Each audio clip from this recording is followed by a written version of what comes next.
சமூகத்தில் நடக்கும் அவலங்களை கண்டு நமக்கென்ன என்று இருந்து விடாமல் அதை தட்டி கேட்க வேண்டும் என்கிறார் மனுஷபுத்திரன் அவர்கள். நிகழ்ச்சியில் அடுத்த பகுதியாக வரவிருப்பது தீதும் நன்றும்.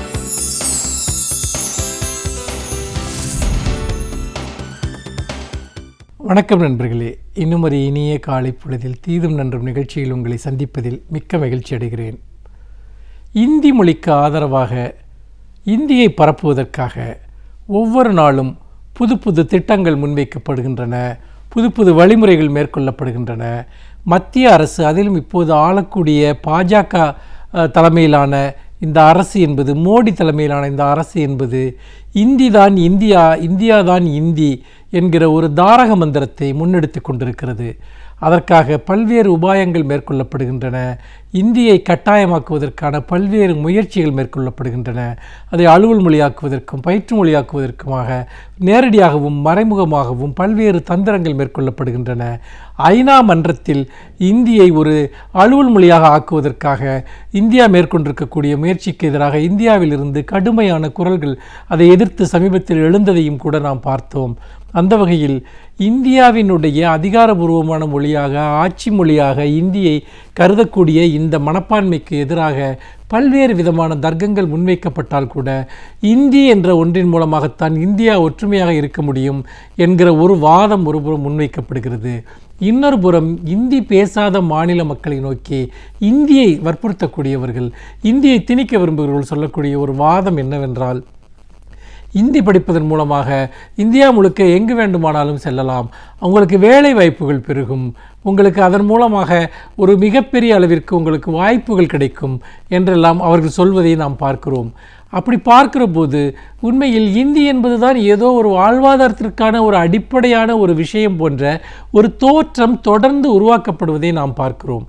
அப்படி என்றால் உண்மையில் இந்தி இந்தியாவினுடைய அவ்வளவு பெரிய ஒரு வலிமையான ஒரு தேசிய மொழியாக திகழ்கிறதா என்பதை பார்க்க வேண்டும். அதாவது நீங்கள் புள்ளி விவரங்களின் அடிப்படையில் பார்த்தால் கூட இன்றைக்கு முறையான இந்தியை பேசக்கூடிய மக்கள், அவர்கள் பேசக்கூடிய மாநிலங்கள் என்பது இந்திய மக்கள் தொகையில் 25% மட்டுமே. 75% பேர் இன்றைக்கு இந்திய அல்லாத மொழிகளை பேசக்கூடியவர்கள், பிற மொழிகளை பேசக்கூடியவர்கள். அப்படி பார்த்தால் ஒட்டுமொத்த இந்தியாவில் இந்தி என்பது ஒரு சிறுபான்மை மொழிதான். நீங்கள் தமிழோடு ஒப்பிட்டு பார்த்தால் இந்தி பேசுகிறவர்கள் அதிகமாக இருக்க முடியும், அல்லது மலையாளத்தோடும் இந்தியோடும் ஒப்பிட்டால் இந்தி பேசுகிறவர்கள் அதிகமாக இருக்க முடியும். ஆனால் வேறொரு தர்க்க ரீதியான விஷயம் இதில் என்ன இருக்கிறது என்று பார்த்தீர்கள் என்றால், இன்றைக்கு தமிழை எடுத்துக்கொள்ளுங்கள். அது சிங்கப்பூர், மலேசியா போன்ற பல நாடுகளில், இலங்கை போன்ற நாடுகளில் கூட அது ஆட்சி மொழியாக இருக்கிறது. அதோடு மட்டுமல்ல, உலகம் முழுக்க இன்றைக்கு தமிழர்கள் இருக்கிறார்கள். அப்படி பார்த்தால் இந்தி பேசுகிறவர்களிடம் தமிழ் பேசுகிறவர்கள் உலகளாவிய அளவில் இருக்கிறார்கள். ஐநா மன்றத்தில் இந்தியை விட தமிழை ஆட்சி மொழியாக்க வேண்டும் என்று சொன்னால் கூட அதில் ஒரு நியாயமும் அர்த்தமுமாக இருக்கிறது. ஐநா மன்றத்தில் தொடர்பு மொழியாக இந்தியை கொண்டு வர வேண்டும் என்று சொல்வதில் ஒரு அர்த்தம் இருப்பதாக நான் நினைக்கிறேன். ஆனால் இந்தியை திணிக்கக்கூடிய இந்த முயற்சிகள் எதுவுமே நடைமுறையில் பயனற்றவை. அவை பொய்யான காரணங்களுக்காக திணிக்கப்படுகின்றன. இந்தி பேசுகிற மாநிலங்கள் இந்தி பேசாத மாநிலங்கள் மேல் அதிகாரம் செலுத்துவதற்கான ஒரு கருவியாக இந்த மொழி அரசியல் முன்னெடுக்கப்படுகிறது என்பதை நாம் கடந்த காலத்திலும் பார்த்தோம், நிகழ்காலத்திலும் பார்த்து வருகிறோம். இந்தியாவில் இருக்கக்கூடிய அத்தனை முக்கியமான மொழிகளுமே, அதாவது இன்றைக்கு ஆட்சி மொழிகளாக கருதக்கூடிய, அதிகாரபூர்வமான மொழிகளாக கருதக்கூடிய அத்தனை மொழிகளுமே இது ஆட்சி மொழிகளாக்கப்பட வேண்டும் என்பதுதான் நம்முடைய கோரிக்கையாக இருக்கிறது. சரி, இந்தி இவ்வளவு பெரிய முக்கியமான ஒரு விஷயமாக இருக்கிறது என்பதை ஒரு வாதத்துக்கு அவர்கள் எடுத்துக்கொண்டால், அந்த வாதம் என்பது எவ்வளவு பொய்யானது என்பதை வரக்கூடிய புள்ளி விவரங்கள் காட்டுகின்றன. சமீபத்தில் ஒரு புள்ளி விவரம், அதாவது இந்த இந்தி பேசக்கூடிய மாநிலங்களில் இந்த ஆங்கில கல்வியில் சேரக்கூடியவர்களுடைய எண்ணிக்கையை பற்றி, அதாவது குழந்தைகளை ஆங்கில வகுப்பில் சேர்க்கக்கூடியவர்கள், அந்த புள்ளி விவரம் அதிர்ச்சி ஊட்டக்கூடிய பல விஷயங்களை சொல்கிறது. அதாவது கடந்த 5 ஆண்டுகளில் இந்தி வழியாக கற்கக்கூடிய வகுப்புகளில் பள்ளிகளில் சேருகிற மாணவர்களை விட ஆங்கிலம் வழி படிப்பில் சேரக்கூடிய மாணவர்களுடைய எண்ணிக்கை 2 மடங்காகி இருக்கிறது என்று அந்த புள்ளி விவரம் சொல்கிறது. அதாவது கடந்த ஆண்டினுடைய அந்த புள்ளி விவரப்படி பார்த்தால் கூட நீங்கள் ஒரு கிட்டத்தட்ட இந்தி பேசுகிற மாணவர்களை விட பீகாரில் இந்தி பேசுகிற வகுப்புகளில் பாடங்களில் சேர்கிறவர்களை விட ஆங்கில வழி பாடங்களில் செல்கிறவர்கள், ஆங்கில வழி கல்வியில் சேர்க்கிறவர்களுடைய எண்ணிக்கை 47% அதிகரித்திருப்பதாக சொல்கிறார்கள். உத்தரப்பிரதேசத்தில் அது 10 மடங்கு அதிகரித்திருப்பதாக சொல்கிறார்கள். ஆக பல மடங்கு இன்றைக்கு இந்தி பேசுகிற மாநிலங்களிலேயே இந்தியை படிப்பதற்கு பதிலாக ஆங்கிலத்தை கற்கக்கூடிய ஒரு சூழல் இருப்பதை நாம் பார்க்கிறோம். அப்படி இருக்கிற போது இந்தி பேசுகிற மாநிலங்களில் இருப்பவர்களே இந்தியை படிப்பதை கைவிட்டு வருகிற போது நம்மேல் ஏன் இந்தியை திணிக்கிறார்கள் என்பதுதான் மிக முக்கியமான ஒரு கேள்வி.